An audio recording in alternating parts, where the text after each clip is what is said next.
விழுப்புரம், விக்கிரவாண்டி இந்த இரண்டும் தான் தமிழக அரசியல் களத்தில் பேசுபொருளா மாறி இருக்கு. இரண்டுமே தமிழகத்தில் ஆளுங்கட்சியாக இருக்கும் திமுகவை சுற்றி தான் இருக்கு. இதோட தொடக்க புள்ளி எதுன்னு பார்க்கும் பொழுது, கடந்த ஏப்ரல் 6ஆம் தேதி விழுப்புரம் மாவட்டத்துக்கு உட்பட்ட விக்கிரவாண்டி தொகுதியில் எம்எல்ஏவாக இருந்த புகழேந்தி திடீர் மரணம் அடைந்தார். அவர்தான் திமுகவுடைய விழுப்புரம் தெற்கு மாவட்ட செயலாளராகவும் இருந்து வந்தார்.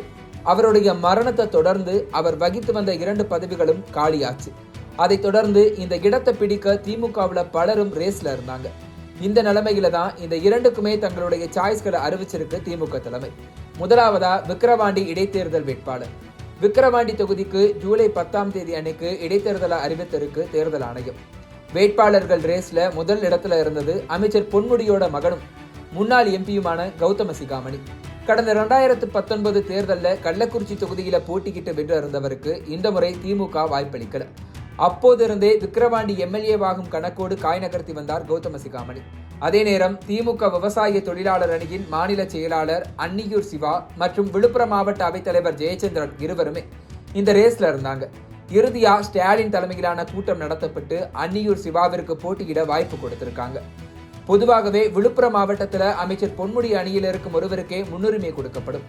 ஆனா இந்த முறை வாய்ப்பளிக்கப்பட்டிருக்கும் அன்னியூர் சிவா பொன்முடி அணியைச் சேர்ந்தவர் இல்லை என்பது குறிப்பிடத்தக்கது. அடுத்ததா மாவட்ட செயலாளர் பதவி. விக்கிரவாண்டி இடைத்தேர்தலில் வேட்பாளர் அறிவிப்பதற்கு முன்பே மாவட்ட செயலாளர் பதவியில மாற்றம் கொண்டு வந்து அதிரடி காட்டியிருக்காங்க திமுக. இடைத்தேர்தலில் சீட்டு கொடுக்காததால பொன்முடியையும் கௌதம சிகாமணியையும் சாந்தப்படுத்த கௌதம சிகாமணிக்கு மாவட்ட பொறுப்பாளர் பதவி கொடுக்கப்பட்டிருக்கு.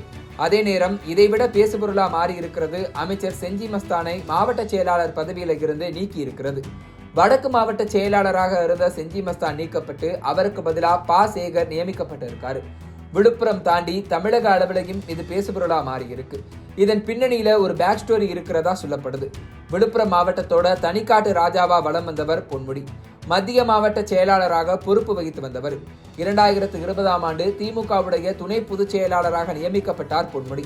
அதைத் தொடர்ந்து மாவட்ட பொறுப்புக்கு பொன்முடிக்கு நெருக்கமாக இருந்த புகழேந்தி எம்எல்ஏ வந்தார்.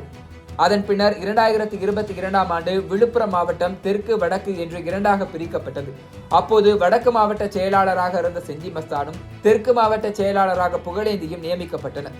ஆனால் தொடர்ந்து செஞ்சி மஸ்தானுக்கும் பொன்முடிக்கும் இடையே மோதல்கள் வெடித்ததாக சொல்லப்பட்டது.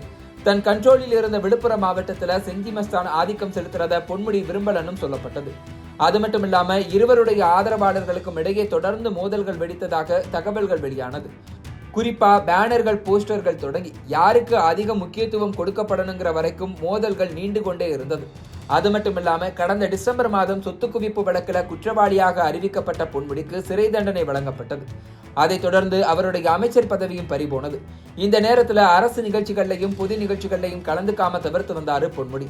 அதை பயன்படுத்தி கொண்டு பொன்முடி ஆதிக்கம் செலுத்தும் இடங்களையும் செஞ்சி மஸ்தான் கட்சியுடைய முகமாக பங்கு கொண்டது பொன்முடியை ஆத்திரப்படுத்தியதா சொல்லப்படுது. மறைமுகமா நடந்து கொண்டிருந்த இந்த பூசல் பொது மேடைகள்ல நடக்க தொடங்கிய போதுதான் தலைமையே நேரடியாக தலையிட்டதா சொல்லப்படுது. கடந்த ஏப்ரல் மாதம் இஃப்தார் நோன்பு திறக்கும் விழாவில் விழுப்புரம் மாவட்டத்தின் மக்களவை வேட்பாளர் ரவிக்குமாரோட பொன்முடியும் செஞ்சி மஸ்தானும் பங்கு கொண்டிருந்தனர். அப்போது செஞ்சி மஸ்தான் பேச தொடங்க நீண்ட நேரம் ஆகியும் பேசி முடியாததால சட்டென்று அவர்கிட்ட இருந்து மயக்க பிடுங்கினாரு பொன்முடி. வெளிப்படையா நடந்த இந்த மோதல் அனைவரது கவனத்தையும் ஈர்த்தது. இது போன்ற பல்வேறு சம்பவங்களுடைய நீட்சியாகவே இப்போது இந்த அதிரடி முடிவை ஸ்டாலின் எடுத்திருக்கிறதா சொல்லப்படுது.